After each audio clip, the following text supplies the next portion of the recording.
டெல்லியிலிருந்து வாரணாசிக்கு இயக்கப்பட்ட வந்தே பாரத் அதிவிரைவு ரயிலின் மேற்கூரையிலிருந்து நீர் ஒழுகியதால் பயணிகள் அவதியடைந்தனர்.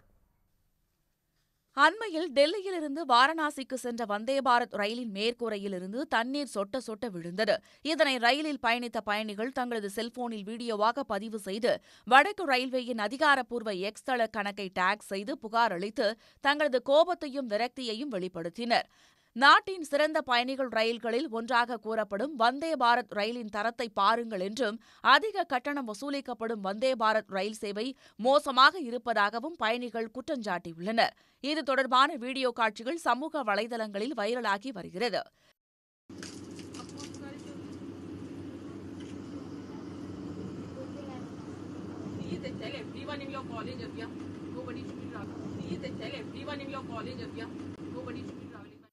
பயணிகளுக்கு ஏற்பட்ட அசௌகரியத்திற்கு வருத்தம் தெரிவித்த வடக்கு ரயில்வே, குழாய்களில் அடைப்பு ஏற்பட்டதாலே பெட்டியில் நீர் கசிவு ஏற்பட்டதாகவும், உடனடியாக அதனை ரயிலில் இருந்த ஊழியர்கள் சரி செய்ததாகவும் தெரிவித்துள்ளது.